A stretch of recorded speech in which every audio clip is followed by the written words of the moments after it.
Abra sua Bíblia comigo, no livro de Atos dos Apóstolos, Atos capítulo de número 3, quem encontrou, diga amém. E Pedro e João subiam juntos ao templo à hora da oração, a nona.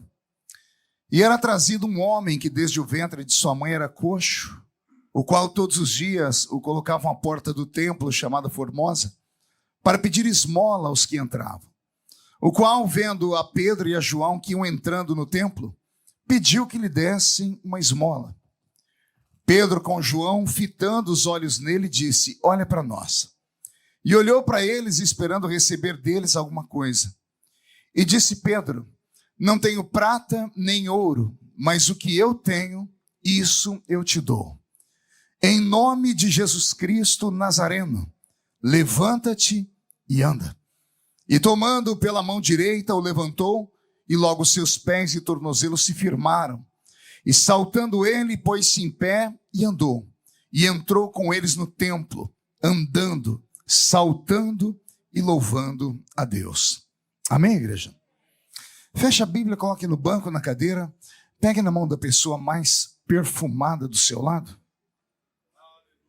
Eu tentei bonito, não deu certo. Aperte a mão da criatura com carinho até ela falar aleluia. Pentecostal que não faz barulho. Está com defeito de fabricação, não é? Vamos orar. Senhor, nós te agradecemos.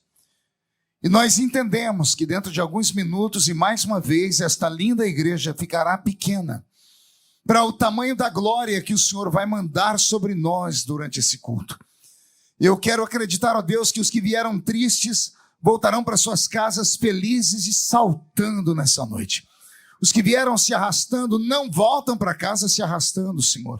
Voltarão debaixo de uma unção divina de renovo. E antes que eu comece a ministrar a sua palavra, cerque esta igreja com a sua glória. E num raio de 5 quilômetros, onde houver um demônio alojado, eu dou a esses demônios segundos para sumirem daqui. Porque se não sumirem, serão queimados pelo poder da sua glória, que aqui será derramada. Rasgue os céus sobre nós esta noite. Manda anjos de fogo descerem aqui. Que estes anjos desçam trazendo brasas de fogo nas mãos. Comecem a esparramar estas brasas entre nós. E onde houver um crente cheio do Espírito Santo, pega ele nesta noite, Jesus, e mostra o caminho da verdadeira e poderosa adoração. Fala conosco, fica conosco, é o que eu te peço agora e sempre, e toda a igreja diz. Amém. Os que podem tomar o seu assento aplaudindo a Jesus porque Ele é bom. Vou aproveitar que o pastor Chagas está ali. Pastor Chagas, o senhor pode me dar um pouquinho mais de ganho de voz aqui nos retornos do púlpito? Som, isso. Muito obrigado, pastor. Vai ganhar um beijo agora, né? Pelo sorriso do pastor, ele está carente, pastor. Todo mundo depois dando um abraço nele. Beijo só a pastora vai dar, né? Graças a Deus. Queridos, a noite de hoje, permitindo Deus, vai marcar os nossos corações para sempre. Não existe reunião infrutífera, porque a palavra de Deus jamais volta vazia. E ela vai cair em algum lugar. A Bíblia diz na boca do próprio Cristo que um certo semeador saiu a semear e a palavra caiu em vários lugares. O problema não estava na semente plantada, estava no lugar onde ela havia sido plantada. Se nessa noite houver aqui corações que estão desejosos, com fome de Deus, e essa semente cair no seu coração, a sua vida vai ser marcada entre dois tempos, antes dessa noite e depois dessa noite. Posso ouvir um grito de glória a Deus aqui da igreja? Como eu sou pregador das antigas, lá da moda antiga, eu sou movido a grito, tá? Então, se vocês puderem me ajudar aí, dando uns gritos de glória a Deus, nem que seja só para acordar o pregador, isso, para eu saber que estou no meio de um povo pentecostal. Tem algum pentecostal de verdade aqui? Não mente não, que até agora eu não vi você ser pentecostal de jeito nenhum. Quero ver você ser pentecostal a partir de agora, tá bom? Pastor Roberto Marinho me acompanha aqui no teclado, está dando defeito aí o velhinho teclado. Ele estava falando do velhinho que acompanha ele, eu achei que era eu. Aí depois que ele falou que era o teclado, que eu me toquei, né? Mas porque eu também estou tão velho quanto o teclado, né, Roberto? Agora chegou o som, né? Pronto, agora o som chegou. Então agora que chegou, abaixa só um pouquinho aqui para mim, só aqui nos PAs, deixa para a igreja aberta, tá bom? Prontinho. Queridos, eu estava meditando nessa tarde, pedindo a Deus uma palavra para esse culto, visto que eu prego há 30 anos. Já preguei em quase 100 países do mundo e pelo Brasil, mais de 4.000 municípios, lá da terrinha Tupiniquim. Aí tirou o som, deixa o som do jeito que estava, por favor, para mim. Isso, volta ele do jeito que estava, isso. Prontinho. E pregando durante tantos anos assim, o que não me falta é experiência com o altar. Principalmente quando eu começo a perceber assim que é um ambiente que ele estava indo tudo bem até a hora do louvor e quando vai ter a participação do cantor e do pregador começa a zangar é porque tem alguma interferência espiritual. E se o diabo está furioso é porque ele sabe que há uma vitória muito grande para chegar aí. E diabo não se vence com soco, diabo não se vence com inteligência, só se vence com oração. Então aqueles que são intercessores, que puderem estar intercedendo aqui, eu creio que o céu vai se abrir sobre nós, tá bom? E eu estava pedindo a Deus, como eu falei aos irmãos agora à tarde, uma palavra, e o Senhor Deus trouxe à minha memória esse texto que eu li. É um texto tão conhecido, um texto tão, por assim dizer, batido, porque eu sou assembleiano, e desde os primeiros cultos que eu participei na Assembleia de Deus, sempre numa quinta-feira, o culto do Pedro, Tiago e João, que era o culto que tinha menos pessoas, sempre um presbítero, um diácono, ou alguém que era convidado a dar um testemunho, citava a passagem do capítulo 3 de Atos dos Apóstolos. Então, eu acabei me familiarizando com ela. Mas com o passar do tempo, veio a maturidade.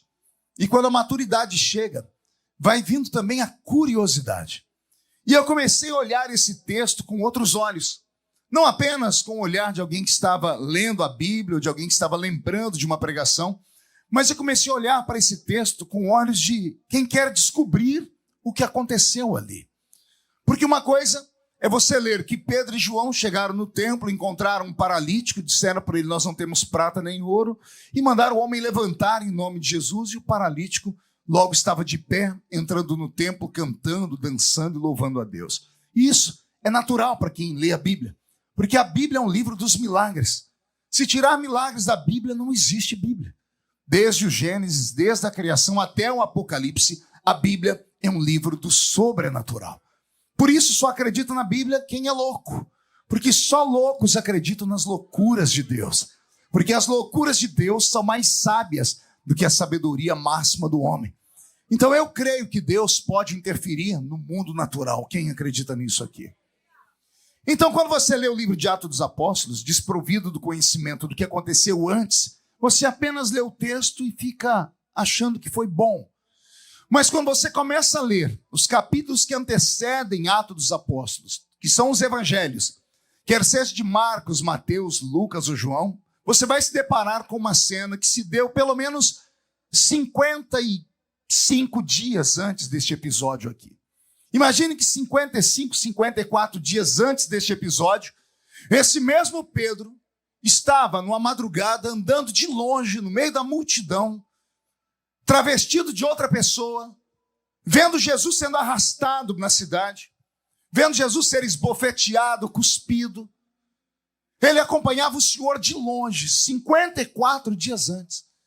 E alguém se levantou e disse, você caminhava com ele. E esse Pedro gritou, eu nem o conheço. Daqui a pouco alguém falou, mas as suas vestes são iguais às vestes dele. E Pedro de novo disse, você está enganado, está equivocado, eu não o conheço. E todos conhecemos a história, que na terceira vez que Pedro nega Jesus, o galo canta. E a tristeza cai no coração de Pedro, ao ponto de Pedro simplesmente desaparecer depois disso tudo. Jesus, naquela noite, é julgado de maneira injusta, sem ninguém para o defendê-lo. Ele é condenado na manhã seguinte. Ele é crucificado naquela mesma tarde. E por 3 dias, a terra ficou vazia da sua presença. E esse Pedro, junto com os outros que sobraram, que eram 11, no total de 11, estavam dispersos, cada um para um canto. Até que no terceiro dia, no domingo pela manhã, 5 mulheres se levantaram e foram até o sepulcro para ungir o corpo do Salvador. E ao chegarem lá na tumba, a pedra estava rolada para um canto, 2 homens de branco assentados sobre a pedra, e antes que as mulheres tivessem um infarto do miocárdio pela visão, os homens de branco gritam com elas, perguntando: por que procurais entre os mortos aquele que vive? Ele não está mais aqui, ele já ressuscitou. Este episódio nós vamos ler ele nos 4 evangelhos. Todavia, há um episódio dentro deste episódio que só é relatado por um certo evangelista chamado Marcos. Lá no capítulo 16, no versículo 7 do seu livro. Ele é o único que vai dizer que aqueles anjos que falaram às mulheres porque procuravam entre os mortos aquele que vivia, esses mesmos anjos vão dizer a elas assim: vão, avisem aos discípulos e a Pedro, em particular, que o mestre vai encontrá-lo lá na frente. Vou falar de novo para isso entrar no seu coração. Dos 4 evangelhos, apenas o evangelho de Marcos cita este episódio. Que os anjos, ao aparecerem para as mulheres, não falaram apenas: por que procurais entre os mortos aquele que vive? Os anjos disseram a elas: vão, avisem aos discípulos e a Pedro, em particular,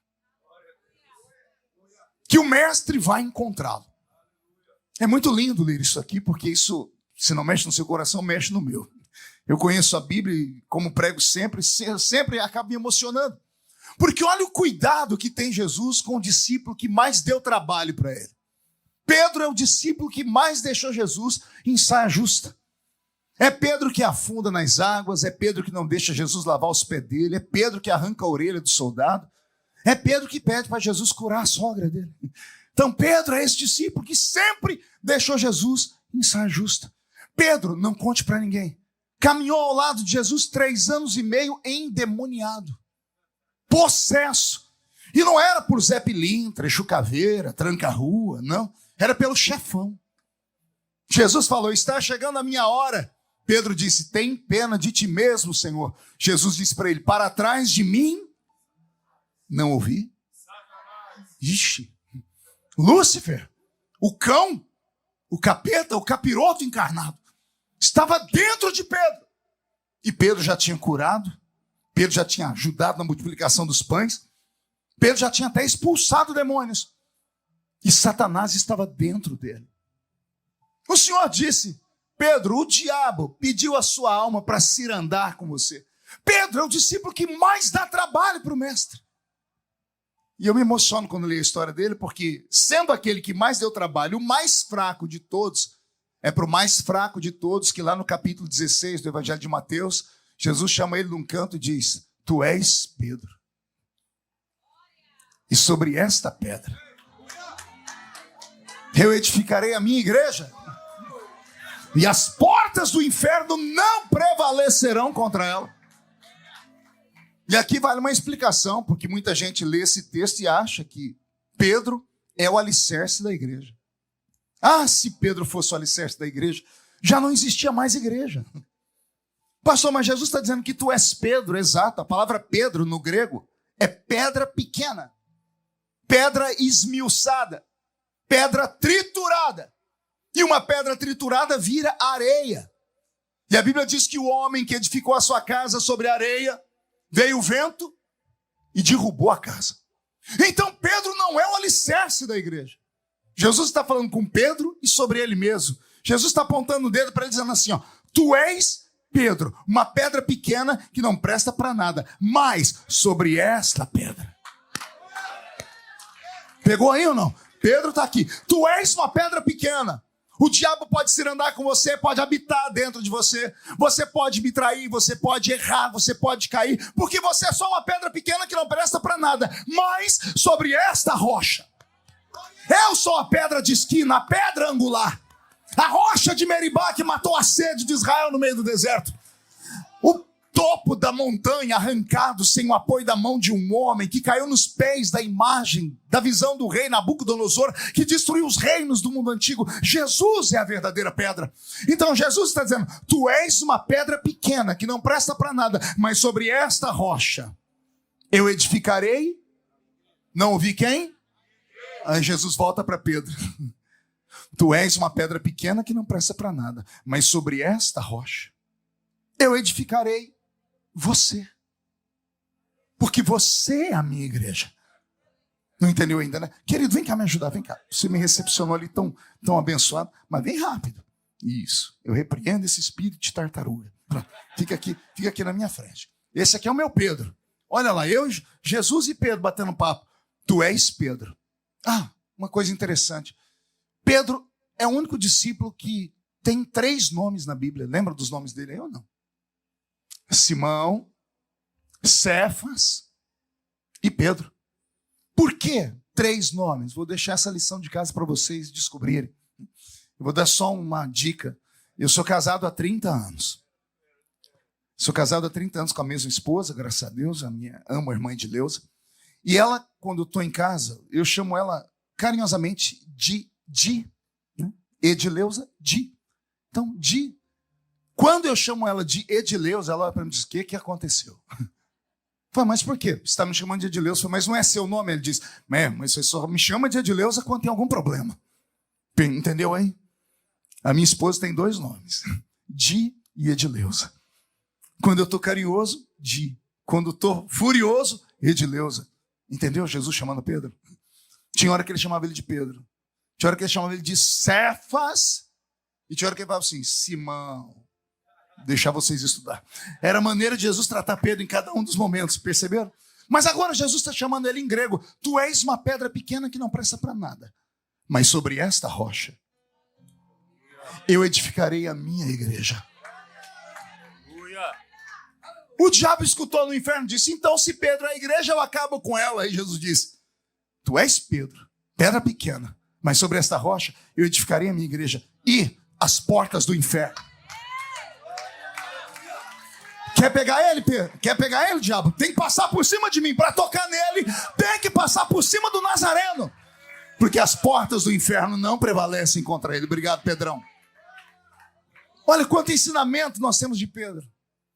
É esse Pedro que, na noite em que ele traiu Jesus e o galo cantou, quando ele se lembrou da profecia, ele pensou que estava tudo terminado.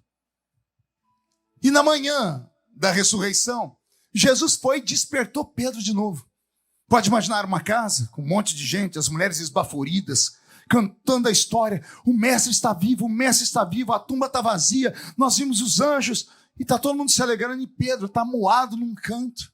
E alguém diz assim, mas calma aí, os anjos mandaram um recado para alguém aqui. Eu imagino o povo dizendo, deve ter sido para João, porque é o discípulo a quem Jesus mais amava, não era? O amigo íntimo de Jesus não era João, o discípulo a quem Jesus amava. Mas quando Jesus ressuscitou, não mandou nenhum recado para João. Mandou recado para o mais fraco. Avise a Pedro que a nossa história não acabou. Avise a Pedro que está tudo bem. Nada do que ele fez ou deixou de fazer me surpreende, porque eu já sabia de tudo. E mesmo sabendo de tudo, eu chamei Pedro para estar perto de mim. Eu aprendo uma coisa muito linda aqui. Não existe uma forma de você pegar Deus de surpresa. Não existe um dia em que você tenha acordado pela manhã, feito alguma coisa e deixado Deus desesperado no trono dele.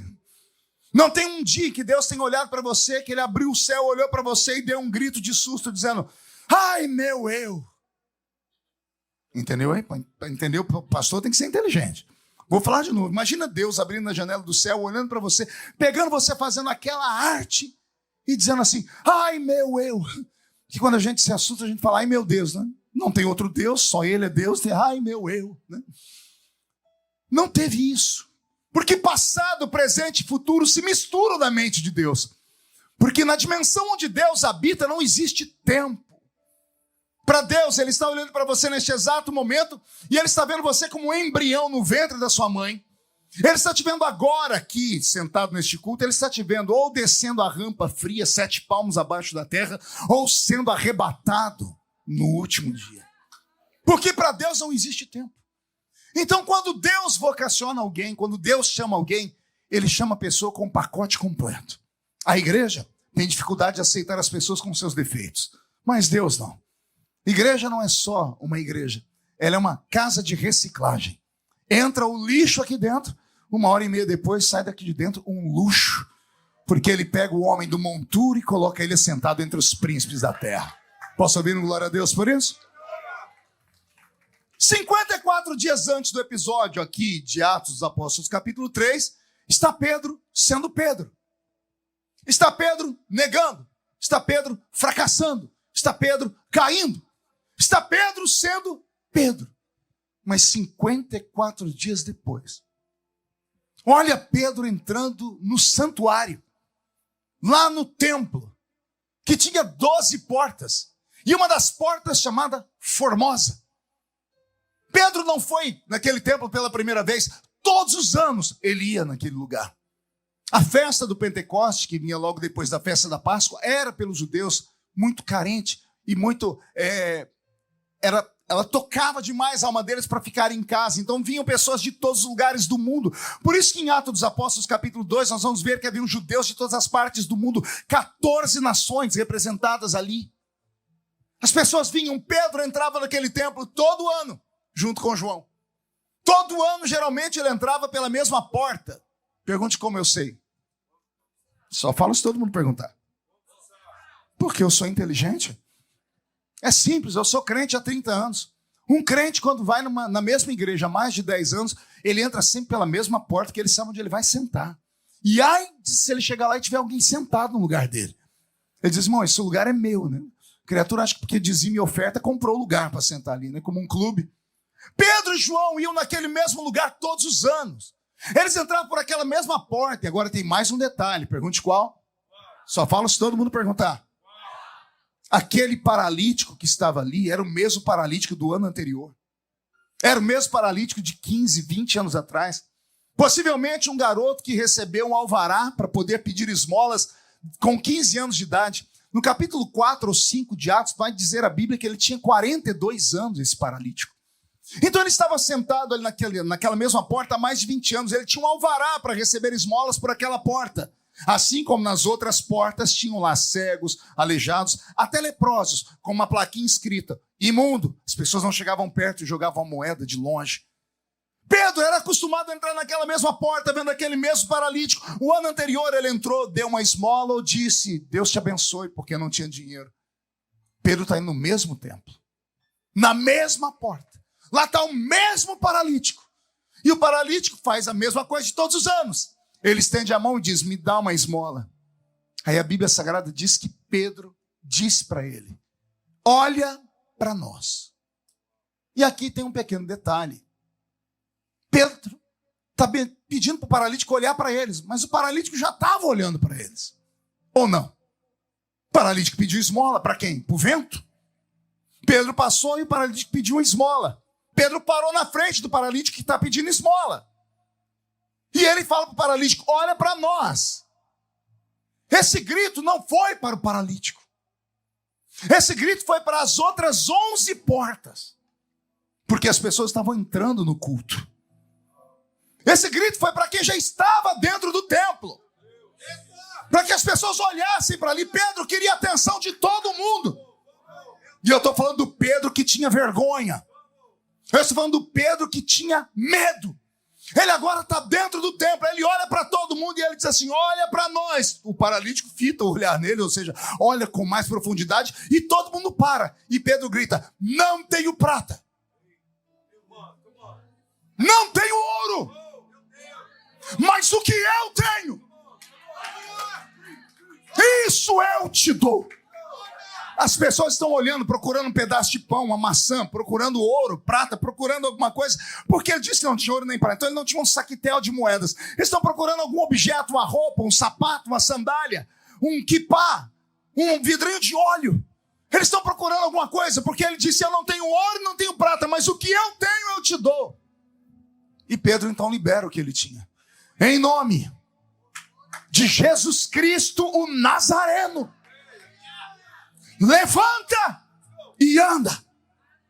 E o paralítico não andou. Tinha percebido isso já ou não? Está escrito lá, eu li. E Pedro disse, em nome de Jesus Cristo Nazareno, levanta e anda. E o paralítico não andou. Aí a Bíblia diz, e Pedro, tomando pela mão direita, o colocou em pé.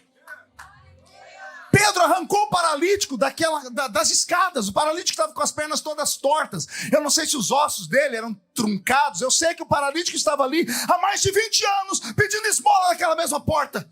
Pedro falou, levanta. Ele não levantou. O diabo ameaçou destruir o ministério de Pedro no início. Imagina você falar para um paralítico, levanta, e ele não levanta. O que acontece com você? Cadê a sua fé? Cadê a sua força? Cadê a sua autoridade? Pedro não se deu por vencido. Quando ele viu que o paralítico não levantou e está todo mundo olhando, é a maneira de Pedro dizer, você não tem fé? Eu tenho fé por mim e por você. Pedro catou o paralítico e colocou ele em pé num puxão. O paralítico deu um salto e firmou os pés. Nem o paralítico acreditava no que estava acontecendo. Quando ele viu que os pés dele estavam firmes, a Bíblia diz que o paralítico começou a saltar, a testar as pernas e a glorificar a Deus. E ele entrou no templo saltando. Foi a primeira vez que aquele culto dentro daquela sinagoga ficou pentecostal. É sério, tem gente que não gosta de pulo e grito na igreja, pois o primeiro culto daquela igreja, daquela sinagoga, foi tomado por um homem entrando, saltando dentro do templo.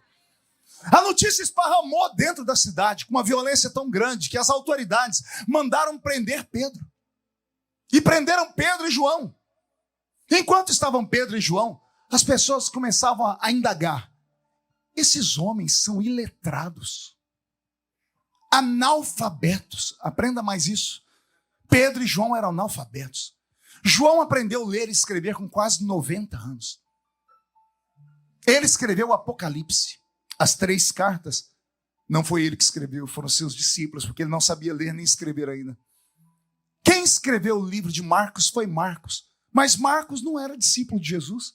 Já viu Marcos andar ao lado de Jesus na Bíblia? Então como é que ele escreve aquele evangelho? Quer perguntar para mim? Marcos era discípulo de Pedro. Pedro estava atrás das grades em Roma antes de morrer. Falou, eu quero deixar um retrato, um testamento sobre Jesus como eu conheci. E ele manda chamar João Marcos. E João Marcos se apresenta, era um menino letrado, era um escriba. E Pedro vai contando. Por isso que o evangelho de Marcos é o evangelho mais simples da Bíblia. Não tem genealogia, não tem nada. É chamado de o evangelho do servo. Por quê? Porque ele é ditado pela boca de um pescador imaturo. Ou um pescador que não sabia ler nem escrever, analfabeto. Por que é que só Marcos cita que Jesus, quando ressuscitou, mandou um recado para Pedro? Porque para os outros não significou nada. Para João, para Lucas, para Mateus, mas para Pedro. Quando ele ouviu falar que Jesus ainda tinha algo na vida dele, ele falou, escreve aí, Marcos, que eu estava em depressão num canto, abandonado até pelos meus irmãos, porque todos viram negar o mestre. Mas quando eu achava que estava tudo perdido, as mulheres entram naquela casa e falaram, os anjos mandaram um recado, dizendo para Pedro que o mestre vai se encontrar com você lá na frente. Ou seja, ninguém põe um ponto final onde Deus ainda está escrevendo uma história. Então a história de Pedro é envolvida nesse manto de mistério. Quando Jesus diz que está colocando na mão de Pedro a chave da sua igreja, o Senhor está dando na mão de Pedro a chave do seu maior tesouro. E por que Jesus não entrega essa chave na mão de João, que era equilibrado? Na mão de Mateus, que era o único que tinha formatura, porque ele aprendeu aos pés do Dr. Gamaliel, aprendeu na Universidade Hebraica a ser um economista. Por que Jesus não entregou a chave da igreja na mão de Filipe? Filipe ganhou Natanael, o judeu mais eloquente do seu tempo, em quem não havia dolo. Filipe, sim, era politizado, aguentava duras e não revidava, tinha uma cortesia. Jesus poderia ter entregue a chave da igreja na mão de qualquer um dos outros, que estava muito bem feito. Mas ele pega o Pedro, o improvável, o mais fraco. E ele diz, a chave da igreja, Pedro, está na sua mão. Tudo que você ligar na terra será ligado no céu. Tudo que você desligar na terra será desligado no céu. Era a maneira de Jesus falar assim: olha, a minha igreja é muito bem-vindo quem é inteligente, é muito bem-vindo quem é forte, aquele que sobe o monte, desce o monte, jejua, ora. É muito bem-vindo aquele que se santifica, que se purifica, que não erra, que não peca, que é quase o quarto membro da Trindade. Mas eu sou apaixonado por aqueles que são como Pedro. Porque Pedro errava, mas não se afastava. Pedro caía, mas não ficava caído. Pedro afundava, mas o Senhor levantava ele. Pedro afundava, mas o Senhor estava lá para chamar ele de homem de pouca fé. E ai daquele que falasse mal de Pedro, porque se Pedro tinha pouca fé, quanta fé tinham os outros que não tiveram coragem de pular dentro no mar? Então em Pedro eu me encontro. E quando chegar no céu eu quero dar um abraço nele. Falar: ô pescador, vem cá, aprendi muito com você.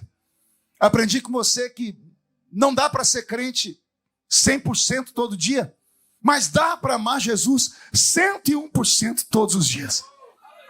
Dá para caminhar ao lado dele, dá para ser usado na presença dele, mesmo depois de ter passado por um processo de queda, de julgamento, de um processo de derrotas. Em Atos capítulo 3, Pedro não estava normal. Tinha algo em Pedro. Vou pedir perdão a Deus. Eu disse algo, e algo pode ser uma coisa. E não era algo em Pedro. Tinha alguém dentro de Pedro. Vou falar de novo para ver se você entende. Não tinha dentro de Pedro uma coisa. Não era algo. Havia alguém dentro de Pedro. Alguém que Jesus plantou dentro dele em João capítulo 20, verso 21. Depois que Jesus ressuscitou, ele apareceu aos discípulos. E tendo chamado para perto, a Bíblia diz que Jesus fez assim sobre eles. E tendo assoprado sobre eles, disse: recebei o Espírito Santo. Vou falar de novo. Até o capítulo 20 de João, por 3 anos e meio, Pedro andou ao lado de Jesus sem ter o Espírito Santo dentro dele. Por quê? Porque o Espírito Santo não habita em um coração inconverso. Só possui a plenitude da presença do Espírito Santo quem é convertido. A conversão é a percepção de que o Espírito Santo está dentro da pessoa. O que é a conversão? É a santificação? Não. É o reconhecimento de que a pessoa precisa mudar de vida. Conversão é mudança de caminho. Lembra que eu falei agora há pouco? Pedro tinha curado, tinha expulsado demônios, ajudado na multiplicação dos pães, e o diabo estava dentro dele. Como pode um crente ser possesso se o Espírito Santo está dentro dele? É impossível. Assim como a lei da física diz que 2 corpos não podem ocupar o mesmo lugar no espaço, 2 espíritos contrários não podem habitar dentro da alma do homem. Ou o homem tem o demônio, ou o homem tem o Espírito Santo. Amém até aqui? Até o capítulo 20 de João, Pedro não tinha o Espírito Santo morando dentro dele ainda. Pergunte: como o senhor sabe? Você vai na Bíblia, só ler Jesus dizendo assim: você ainda vai se converter, Pedro. Vai chegar o tempo em que você vai estar pleno. Quando foi que se deu a conversão? A conversão se deu no dia em que Jesus apareceu para eles, ressuscitado. Quando eles viram ele ressuscitado, todas as dúvidas acabaram. Porque eles viram ele pendurado na cruz.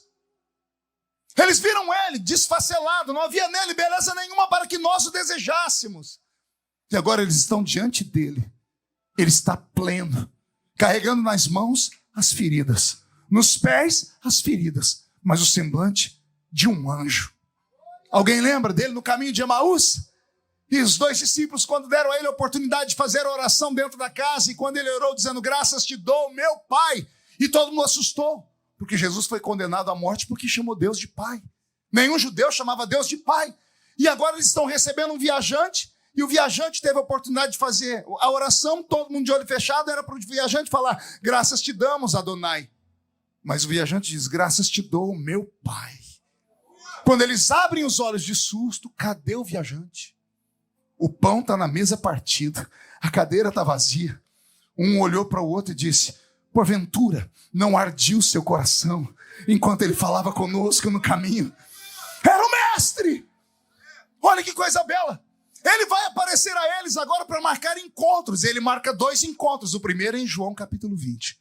O encontro com os seus discípulos, com os seus apóstolos. Os únicos alunos que terminaram a faculdade, caminhando ao lado dele 3 anos e meio. Ele vai formá-los agora.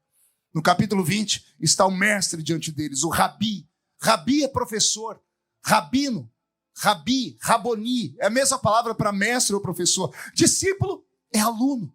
Então, o mestre, o professor aparece para os alunos e diz assim, olha, agora vocês podem receber o diploma de formatura. Vocês agora estão plenos, têm todo o conhecimento. Naquele momento, os discípulos viram Jesus ressuscitado e se converteram de fato. Agora que eles se converteram e tiveram o entendimento de que Jesus era o Deus encarnado, não havia mais dúvida. Jesus pôde plantar dentro deles o Espírito Santo. E de que forma? Soprando sobre eles. Só há 2 manifestações assim na Bíblia. A primeira em Gênesis capítulo 2, versículo 7. Deus cria o homem, a sua imagem e a sua semelhança. Está o homem deitado na terra, somente carne. Vai Deus e sopra nas narinas do homem.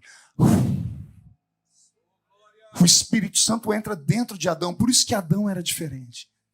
Agora, depois de uma série de milênios, onde o homem perdeu a presença do Espírito Santo, porque lá com Noé o Senhor vai dizer, o meu Espírito não contenderá mais com o homem.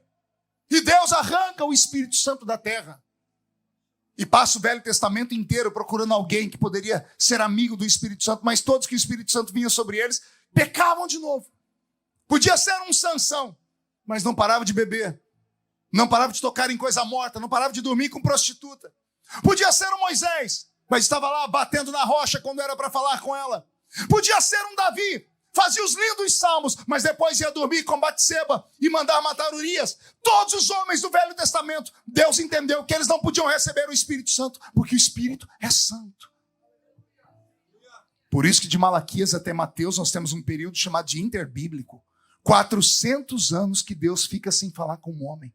Por isso temos Velho Testamento e Novo. Antigo pacto e novo pacto. Velha aliança e uma nova aliança. A velha aliança foi quebrada. O homem não mereceu Deus. Aí abre o Novo Testamento. E logo que o Novo Testamento abre, aparece um batista gritando. Arrependei-vos, porque é chegado o reino dos céus. Ele vai batizar as pessoas nas águas. E um dia pergunta para ele, tu és Messias? Ele diz, eu não. Eu batizo com água. Mas ele vos batizará com o Espírito Santo e com fogo. Estou narrando a história bíblica para vocês, para chegar aqui no capítulo 3. Então, em João capítulo 20, Jesus faz assim sobre eles. Recebei o Espírito Santo. Os discípulos respiraram. E o Espírito Santo entrou dentro deles. Agora eles estão convertidos. E é só isso que o homem precisa para ir para o céu. Nesse dia, eles não falaram em línguas, não curaram enfermos. Nesse dia, não fizeram sinais, mas receberam o Espírito Santo. Sim ou não? Receberam o Espírito Santo, mas não falaram em línguas nem profetizaram. Mas o Espírito Santo estava dentro deles. E aí Jesus vai falar com eles num outro trecho, em Lucas 24, 49. Um vai completando o outro. Jesus olha para eles, depois de ter soprado sobre eles, e disse assim, ficai em Jerusalém, até que do alto sejais vestidos. Sejais? Não é vestido? É o quê? O que é revestido? É vestir de novo. Revestir é vestir 2 vezes. Eu estou vestido com essa blusa e revestido com este paletó. Em João capítulo 20, Jesus vestiu eles. O Espírito Santo foi morar dentro deles. O homem sem o Espírito Santo, sem a conversão, ele está nu, porque a nudez é símbolo da perdição e do pecado. É símbolo de vergonha. Se você vê uma pessoa andando pelada na rua, você vai acionar a polícia na hora. A nudez é símbolo da vergonha. Então, para Deus acabar com a nudez do homem, com a vergonha eterna do homem, o homem precisa receber o Espírito Santo. De que forma? Para a salvação. Como? Aqui dentro. De que forma? Se convertendo. Quando o coração do homem entende que ele é um pecador, ele precisa de perdão para ir para o céu, o Espírito Santo entra. O homem respira e o Espírito Santo entra. Em João capítulo 20, eles estão vestidos, a nudez do pecado foi coberta. Aí Jesus diz para eles: vocês já estão vestidos, é o suficiente para ir para o céu. Mas para aguentar a barra que vocês vão enfrentar, para encarar os demônios que vão vir, para encarar as forças das trevas, os principados, as potestades, as hostes da maldade, vestidos, talvez vocês não vão dar conta. Mas se vocês estiverem revestidos, vou falar de novo. Se estiverem vestidos já é o suficiente para ir para o céu. Mas o problema é do dia que você foi vestido até chegar ao céu. São as lutas que você vai enfrentar, são os demônios que vão encarar a sua vida. Ou você esqueceu do que Paulo disse aos Efésios, que a nossa luta não é contra a carne nem contra o sangue. A sua luta não é contra a sua sogra, contra a sua nora. A sua luta não é contra o seu patrão, não é contra o governo. A sua luta não é contra homens. O apóstolo São Paulo diz que a nossa luta não se dá nessa esfera da terra, se dá na esfera do céu. Os nossos inimigos, eu repito o que disse agora há pouco, não se vence o diabo com um murro, não se vence o diabo com anel de formatura e nem falando how are you. Só se vence o diabo se for um canela de fogo. Jesus, vou falar de novo. Eu sei que esse termo desconforta alguns, mas é a realidade. O diabo só respeita crente que transpira azeite. Só respeita crente que é cheio do poder de Deus, cheio do Espírito Santo. Só respeita crente que caminha entre dois mundos. Vou falar de novo. O diabo ele só respeita caminhantes de dois mundos. Estou com meu corpo todo arrepiado. Olha que profundidade essa palavra. Eu estou pregando aqui para caminhantes de dois mundos. Explica, pastor, explico. Parte de você caminha na terra. Parte de você percebe o céu. Ou pior, parte de você percebe o inferno. Das 3 criaturas que Deus fez no universo, apenas uma é uma criatura híbrida. As outras 2 são puras. A criatura que Deus fez no céu são os anjos. Os anjos são pura essência espiritual. Deus fez os animais da terra. Os animais são pura terra. Não são híbridos. O único ser híbrido que Deus fez no universo sou eu e você. Pergunte por quê? Parte de nós veio da terra. Parte de nós veio do céu. O senhor é louco, pastor? Eclesiastes capítulo 12, versículo 7. Quando o homem morre, a alma, ou o pó volta ao pó. Mas o espírito volta para quem? E Deus está onde? Por que essa briga? Você já percebeu que o homem vai envelhecendo? E essa revelação Deus me deu há poucos dias atrás, num podcast. Eu estava falando sobre a vida, sobre a existência, como ela é curta, pastor Chagas. Vocês já perceberam que o homem, quando ele atinge a maturidade, ele está ereto, está de pé, está com vigor, o rosto bonito, está tudo bem. Ele começa a envelhecer, ele vai se curvando. É automático. A pele vai caindo. As pálpebras caem, os cabelos caem, os dentes caem. O ser humano vai terminando sendo arrastado para a terra. Pergunte o que é isso? A terra cobrando o que é dela. Parte de nós é pó, então pó que é o que é dele. Percebeu que as igrejas, a maioria delas, estão cheias de pessoas mais velhas? Por que o velho procura Deus? Porque assim como a terra puxa a terra, o espírito começa a buscar Deus. Por isso que o jovem não procura essas coisas, porque ele não está ligado em uma coisa nem outra. Ele está no vigor físico. A terra não está cobrando dele e o céu também não. Mas o homem vai entrando numa faixa etária que a terra começa a dizer, eu quero o que é meu. Então a gente começa a cair, vai caindo tudo. E o céu começa a dizer, então eu também quero o que é meu. Aí o homem começa a buscar a Deus. Somos seres híbridos. Como somos seres híbridos? Parte de nós vive aqui. E a outra parte nossa tem vontade de ir para lá. O salmista disse assim: a minha alma tem saudades do céu. Como é que alguém pode ter saudade de um lugar que não conhece? Se temos vontade de ir para o céu, é porque parte de nós veio de lá. Amém? Até aqui, igreja? Quando Deus criou o ser humano, Deus deu ao ser humano 5 presentes, que a ciência chama de sentidos. São eles: visão, audição, olfato, paladar e tato. Por que nós temos esses 5 talentos? Com esses 5 dons que Deus nos deu, nós percebemos o mundo físico onde habitamos. Com o meu tato, eu sinto a densidade do púlpito e me equilibro sobre a terra. Com o meu olfato, ao abraçar o pastor Chagas, percebi que ele não usa perfume do Avon. Com a minha visão, eu observo a beleza da roupa de vocês. Com a minha audição, eu percebo a melodia que o Roberto toca. E em nome de Jesus, no fim do culto, vai ter alguma coisa para eu comer. Aí o meu paladar vai perceber a comida. Eu digo isso porque tem lugar que os irmãos me convidam. Não, pode trazer o pastor Marcos, a gente vai cuidar dele igual um anjo. E os irmãos levam a sério. O anjo não come, não dorme, não bebe. Não. Mas voltando ao assunto. 5 sentidos. Grita comigo, 5 sentidos. Agora diga assim: para o homem normal. Porque tem gente que não é normal. Primeira carta de Paulo aos Coríntios, capítulo 1, 2 e 3. Paulo olhou na igreja e disse: tem 3 tipos de homens aqui dentro. Tem o homem natural, tem o homem carnal e tem o homem espiritual. O homem natural, ele só tem os 5 sentidos. Porque ele é só natural. Ele só percebe as coisas da terra.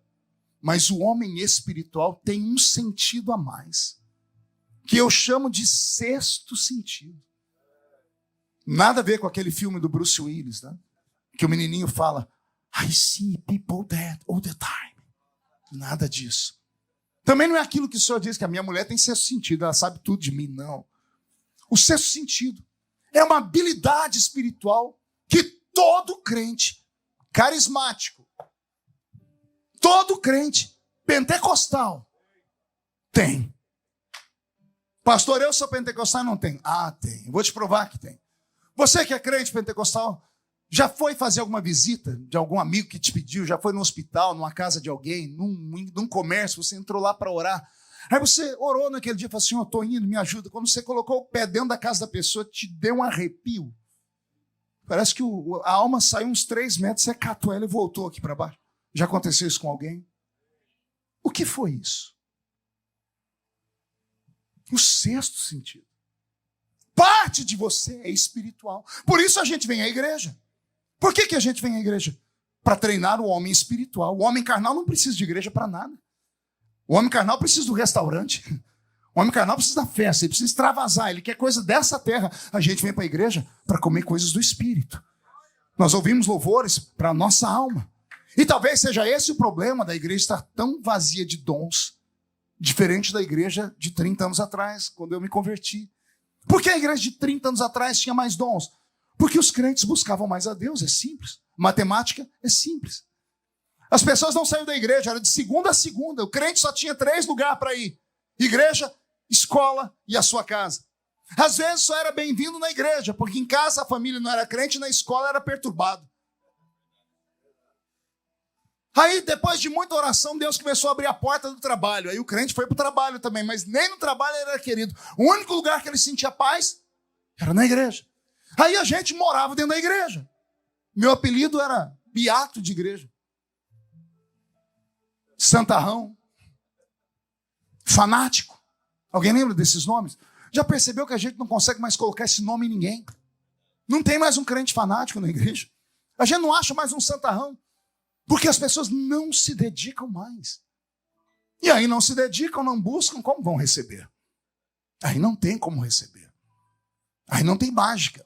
O mandorinha sozinho, aqui dentro, não faz verão. Mas se juntar a minha fé com a fé do pastor Chagas, que hoje o senhor estava orando aqui, o senhor falou uma língua estranha tão bonita, meu espírito foi ativado quando o senhor orou em línguas. Mais 1 minuto eu tinha interpretado aquelas línguas. Porque eu sou dessa geração. Sou caminhante de dois mundos. Eu percebo que há aqui dentro um mundo espiritual. Só que esse mundo espiritual, para ser ativado, é preciso que alguém saia da terra. Perceba que isso não é fácil. E se você perguntar para mim por que não é fácil, eu vou te falar, a culpa não é minha nem do Roberto, que nós jejuamos e oramos. É só você olhar do seu lado. E você vai ver uma criatura mascando essa desgraça desse chiclete. O outro dormindo. Ah, trabalhei demais, pastor, eu sei, mas se esforça um pouquinho para orar. Gente namorando, dando beijinho no rosto do outro, brincando. Aqui não é lugar para isso. Com todo o respeito que eu lhe tenho. Com todo o respeito do mundo que eu lhe tenho. Mas quem vem para um culto como esse tem que vir como aquele ser humano do século XXI, desesperado, quando vê que a bateria do celular está acabando. Alguém já passou por esse desespero? Está acabando a bateria. Você entra no lugar procurando uma tomada. Pelo amor de Deus, falta até fôlego. Aí quando você acha uma tomada, vem uma paz no coração. O crente tem que entrar dentro da igreja mais ou menos assim. Sua bateria está descarregada. É por isso que você não dá um glória a Deus, não levanta a mão. Não é porque você é moderninho, não é porque você é um crente muito sábio, nada disso. É porque está ruim mesmo, o negócio está bravo. É esse espírito dessa América bendita, abençoada, onde tudo é mais fácil de conseguir, tudo é mais bonito, tudo é mais tranquilo, tudo é mais confortável. Será que é as poltronas almofadadas? Será que é o ar-condicionado? Será que é as luzes belas e esse telão bonito? Dia desse eu cheguei na minha igreja, fiquei com tanta ira, porque eu sou pastor de igreja. Cheguei na minha igreja e o culto não fluía. Aí eu dei uma olhada nos crentes, banco tudo almofadado, cadeira almofadada, ar-condicionado, som de primeiro mundo. Eu peguei o microfone e disse assim, eu vou botar fogo nessas cadeiras, vou colocar banco de madeira aqui. Vou tirar esses ar-condicionados, vou botar aqueles ventilador que fazia aquele barulhão. Vou voltar pandeiro e sanfona nessa igreja. Eles vão falar, por quê, pastor? Por quê? Parece que tudo isso deixa você confortável. Aqui não é lugar de conforto. Aqui não é lugar de autoajuda. Aqui é lugar de ajuda do alto. Há uma guerra nesse momento.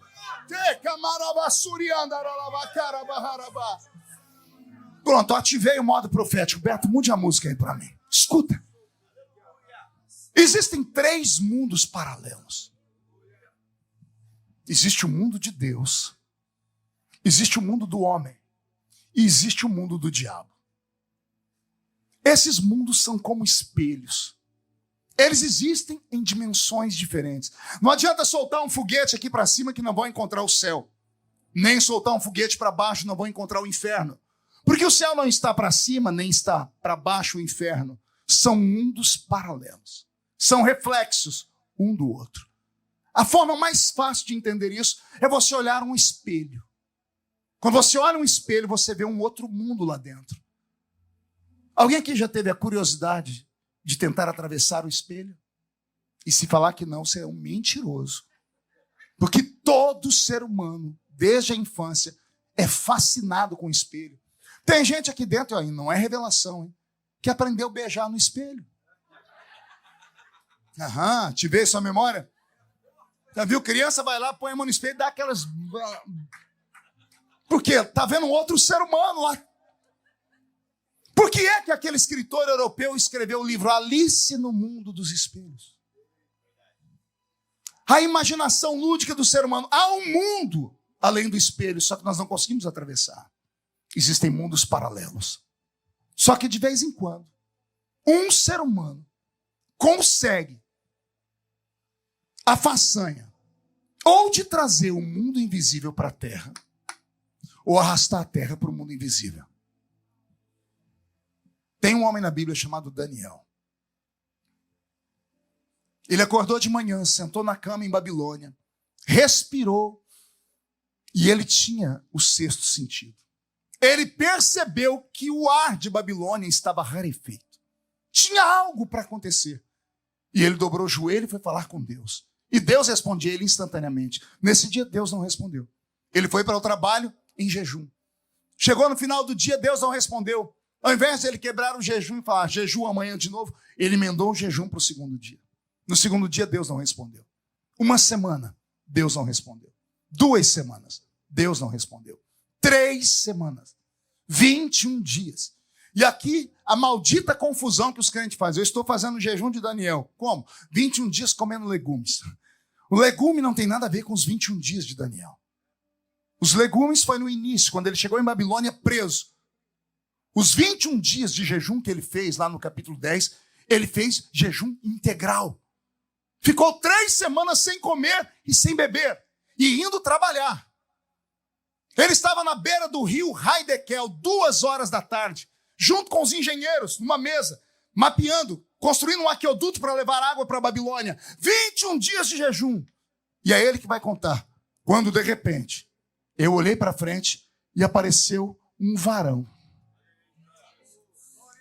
É a única visão de dia na Bíblia. As visões são noturnas. É a única visão que você vai ver de tarde. A Bíblia diz que quem estava com Daniel não viu nada, porque não eram crentes. Mas eles sentiram e saíram correndo e se esconderam. Se esconderam do quê? Se eles não viram nada. Se eles não ouviram nada. O jejum de Daniel estava quase morrendo.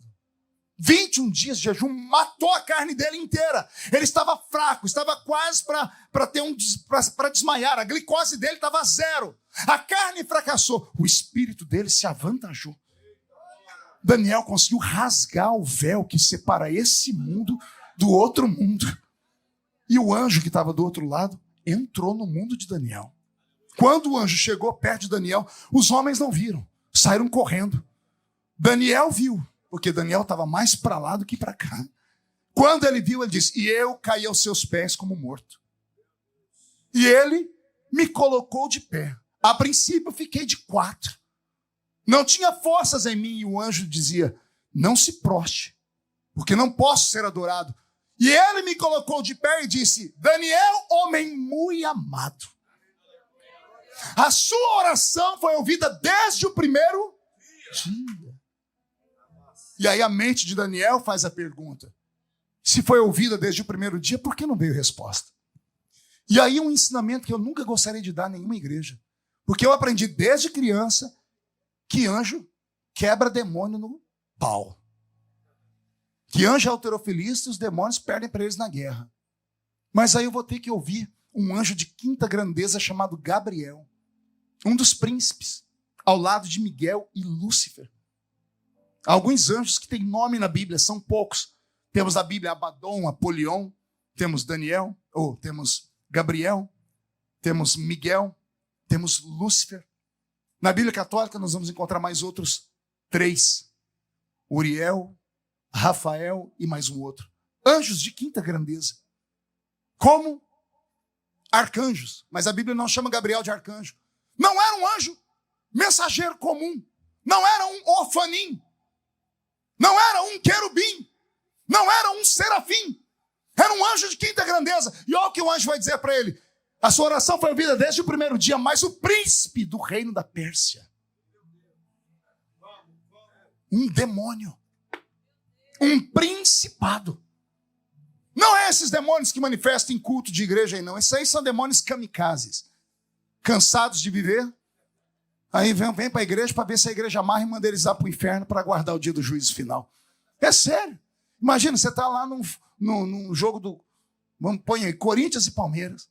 Aí um torcedor do Palmeiras vai lá, do outro lado, onde está a torcida do Corinthians, vestido de verde, gritando: Palmeiras. Vai morrer. Imagina um demônio entrar numa igreja com 100 crentes cheios do Espírito Santo. Ele está pedindo para morrer. Está entendendo? Esses demôniozinhos que se manifestam em igreja, daqueles que quando você vê faz até o sinal da cruz, isso é demônio chulé. Eu estou falando de demônio sério. Potestades, principados, hostes da maldade. Demônios capazes de parar um anjo de 5ª grandeza. Capaz de amarrar um anjo. Gabriel falou: eu fiquei preso 21 dias no céu da Pérsia, sem poder chegar perto de você para entregar a sua resposta. Aí o anjo também acabou contando qual foi o segredo, né? Só que a sua oração mexeu tanto com o céu. O seu jejum provocou tanto Deus, que Deus parou e falou: por que Daniel não para de orar? Cadê Gabriel que não está mais aqui?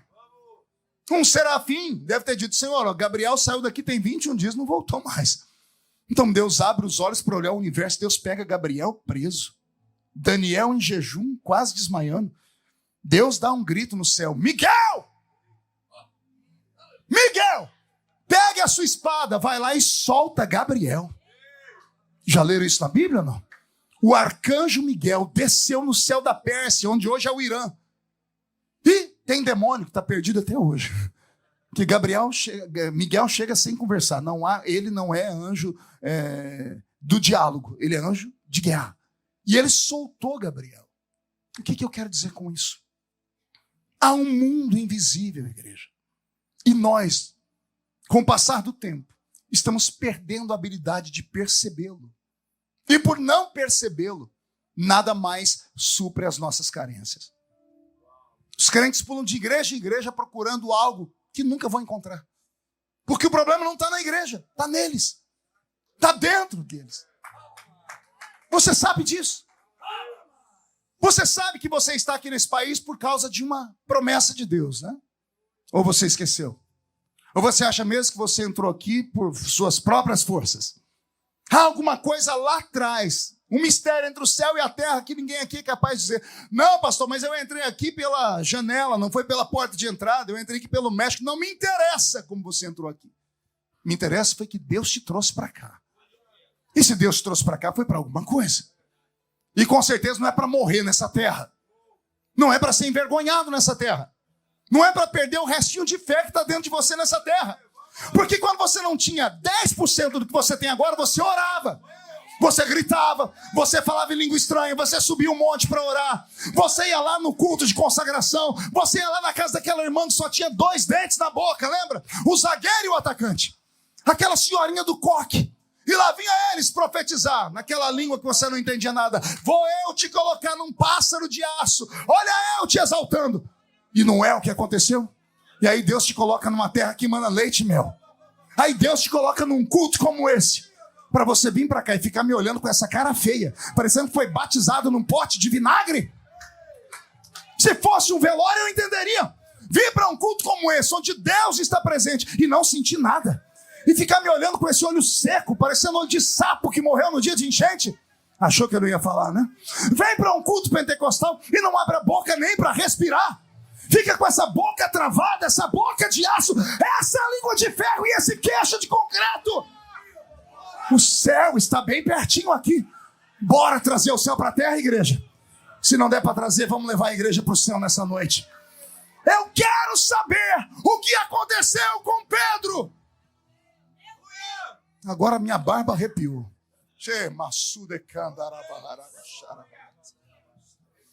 O que aconteceu com Pedro? Que fez ele receber uma inteligência que ele não tinha.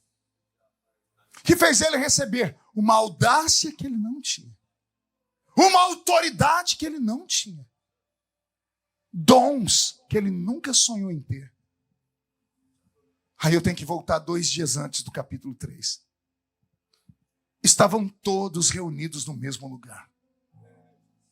Quando de repente veio do céu um som, como de um vento forte e impetuoso, que encheu a casa onde estavam assentados. Foram vistos por eles línguas repartidas como que de fogo, as quais pousaram sobre cada um deles, e todos, não foi meia dúzia, e todos foram cheios do Espírito Santo. E começaram a falar. Falar o quê? Em outras línguas. Que línguas? Aquelas que o Espírito Santo lhes concedia que falassem. Aí o crente pentecostal muda a música aberta. Recebe o batismo com o Espírito Santo e não sabe o que fazer com ele. Quem aqui é batizado com o Espírito Santo? Quem fala em línguas? Deixa eu ver. Levante a mão bem alto, sem constrangimento. Para que você recebeu as línguas? Você sabe ou não? Hã? Quando você fala em línguas? Quando você sente?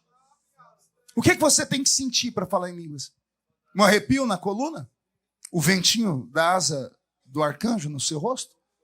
Um foguinho descendo pelo pé? É isso. Aqueles que receberam línguas, receberam um idioma.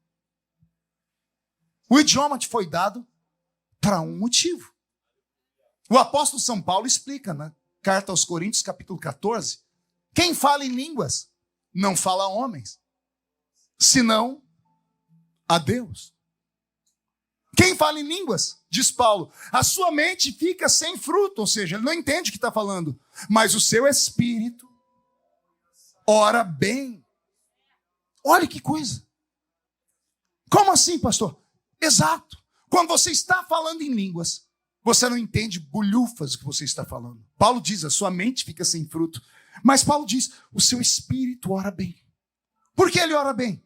Porque em mistérios fala com Deus. Você consegue imaginar isso? Entenda isso. Você está sentado aqui agora, em Deerfield, você está orando, você começa a falar em línguas. O seu espírito é transportado da terra para o céu.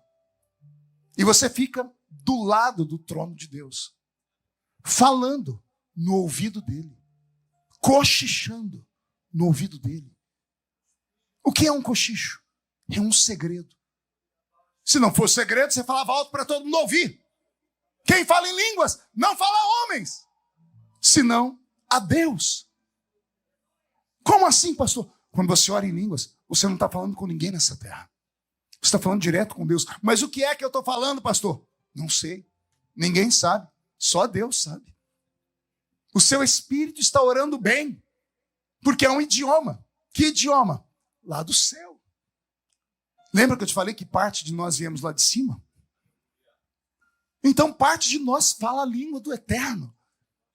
Quando você fala em línguas, você antecipa os milagres. Você antecipa a bênção que você vai precisar para a noite escura que está chegando. Porque você fala em mistérios.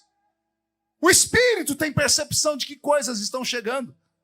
Você nunca ouviu falar de pessoas que tiveram a percepção de que um parente morreu à distância? Alguém já ouviu falar disso ou não? E é mentira? Não é mentira. Há provas. São pessoas que têm percepção. Sensitivas. Essa palavra incomoda porque é usada muito em centros de feitiçaria. Mas eles são os imitadores. Os originais estão aqui. É você quem tem que ter percepção. A Bíblia diz que Deus não faz nada sem antes comunicar aos seus profetas. Por que o profeta? Porque ele tem a percepção, ele caminha entre dois mundos. Aconteceu algo com Pedro que mudou a história dele. E aconteceu no dia em que ele foi batizado com o Espírito Santo.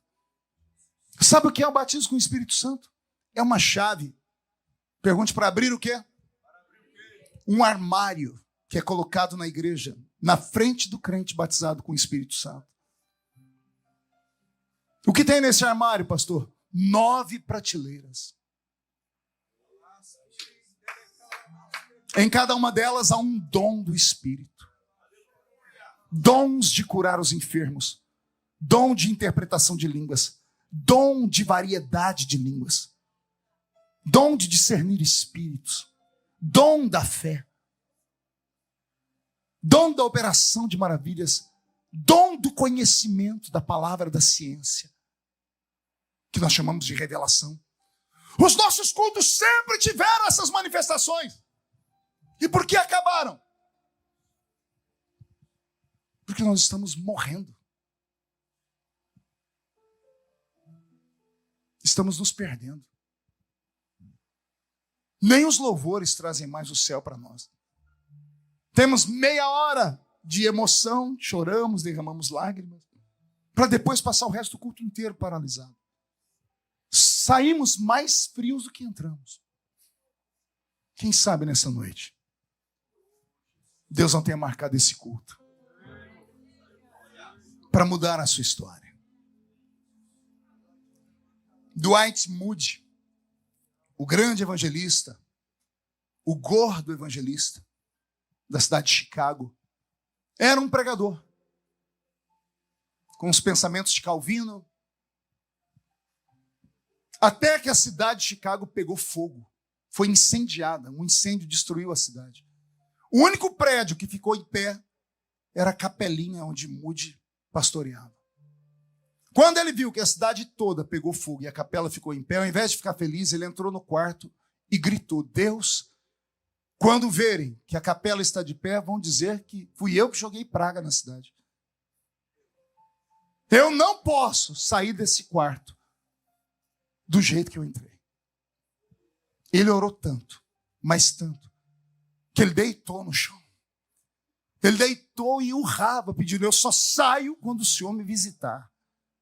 Ele rolou para debaixo da cama dele e ficou entalado debaixo da cama. Diz: Deus, o que está acontecendo? Ele diz que soprou um vento. O vento entrou dentro daquele quarto.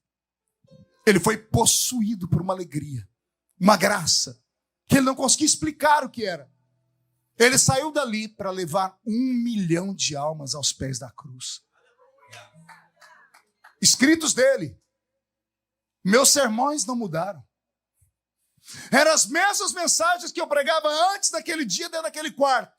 Só que agora as mesmas pessoas que me ouviam falar diziam: de onde o senhor tirou essa mensagem? Era a mesma que ele pregava antes. John Wesley, junto com o seu irmão Charles Wesley, antes de se tornarem os maiores evangelistas do avivamento aqui para a América do Norte, buscaram Deus. John Wesley, ele era tão esbaforido que ao fazer ao passar por uma pesquisa feita por uma igreja batista, tipo uma triagem psicológica, ele não passou na triagem. Ele era muito audacioso, ele era muito impetuoso, e ele não tinha perfil para ser pastor. Quando negaram a ele isso, ele entrou dentro do quarto dele e ele orou uma noite inteira. Charles Wesley, que era o irmão dele, disse que estava chegando em casa, escutou a casa tremer, sentiu a casa tremer, escutou barulhos. Ele botou o ouvido na parede de madeira, murros na parede. John Wesley tinha 1,5 metro de altura. E ele escutou John Wesley gritar: ou o senhor me usa, ou o senhor me mata. Porque os homens disseram que eu não presto para eles. Se eu não presto para o senhor, me mata também. Ou o senhor me usa, ou o senhor me mata. Charles Wesley escutou um barulho dentro do quarto. Ele disse que ele entrou correndo, parecia que tinha tido um terremoto. Ele entrou, estava John Wesley caído, tremendo. Ele voltou com o irmão, disse o que aconteceu. Ele disse: um vento saiu dessa parede aí e bateu em cima de mim e me derrubou para o chão. John Wesley saiu daquele quarto para começar a pregar. As igrejas não aceitavam ele ia para o meio da rua. Ele pregava para 10, 15 mil pessoas, sem microfone. Jonathan Edwards, pregador de um único sermão famoso: pecadores na mão de um Deus irado. Depois de pregar esse sermão, os cultos dele começou a ter manifestações. As pessoas começavam a tremer, caíam para o chão.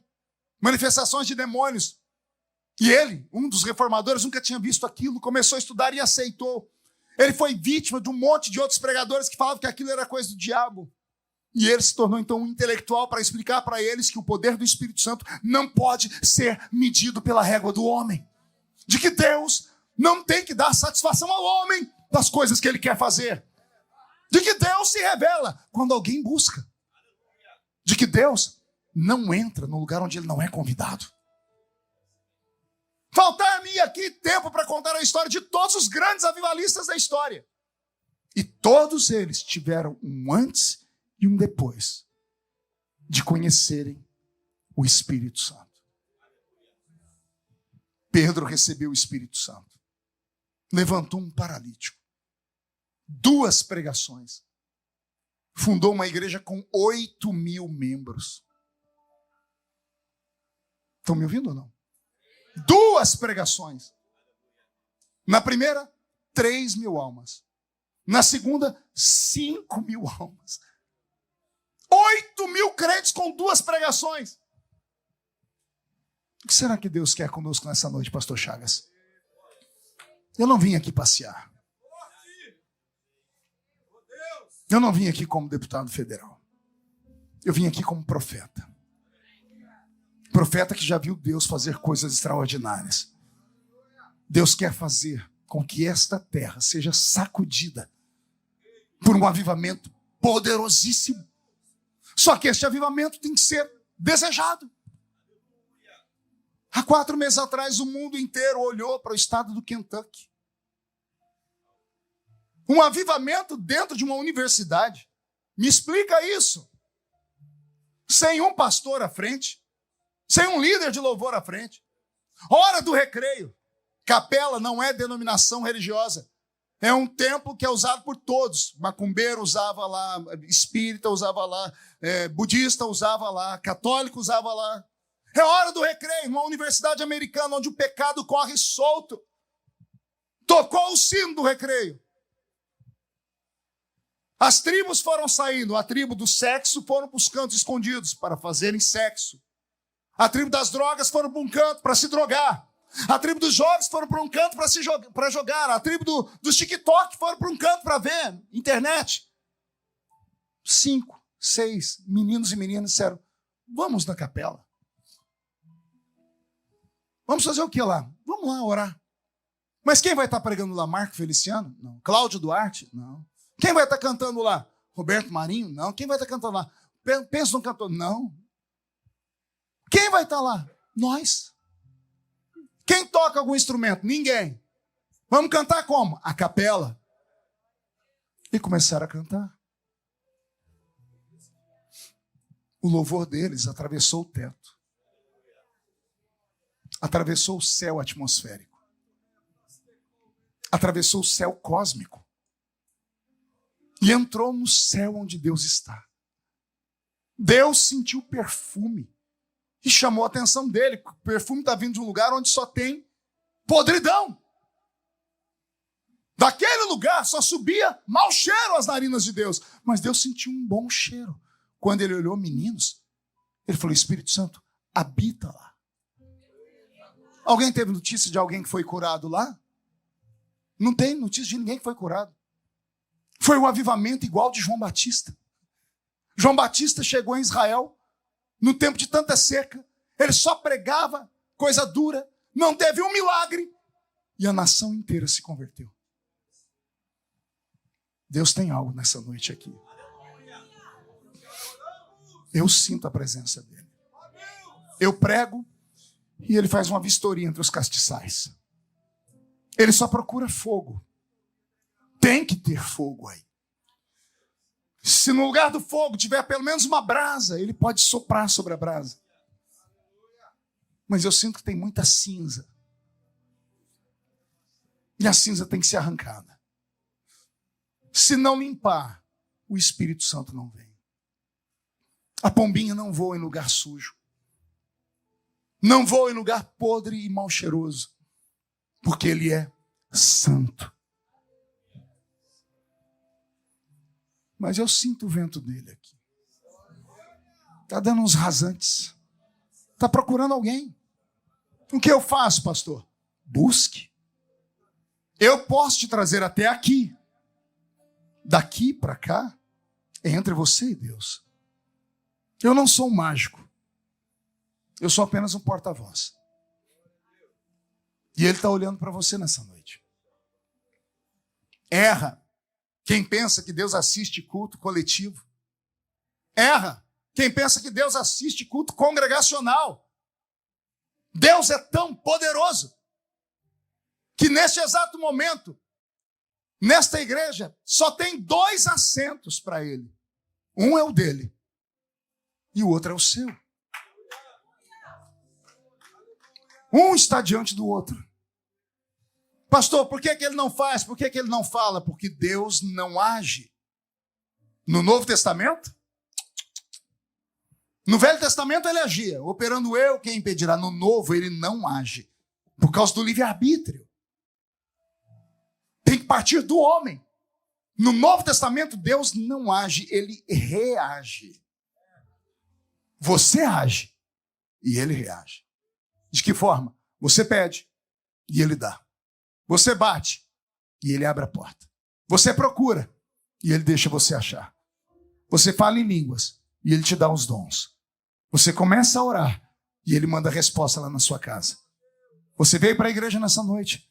O céu está olhando para você.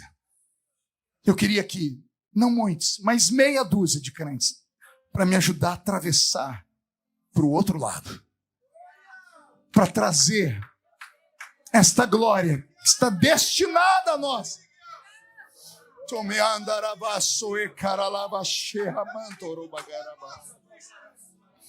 Me ajuda.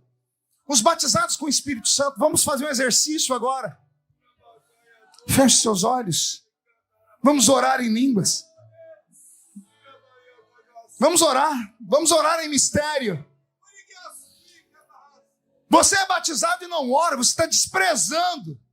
Tem gente aqui que queria falar e não fala. Senhor, então batiza aqueles que querem.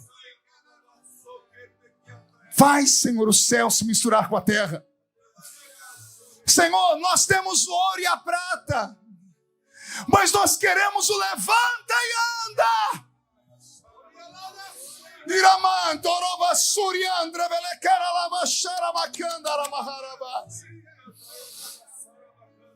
Que o céu se misture com esta igreja, meu Pai. Que a partir deste momento, todos os homens e mulheres que são sensitivos percebam que a sua presença está aqui.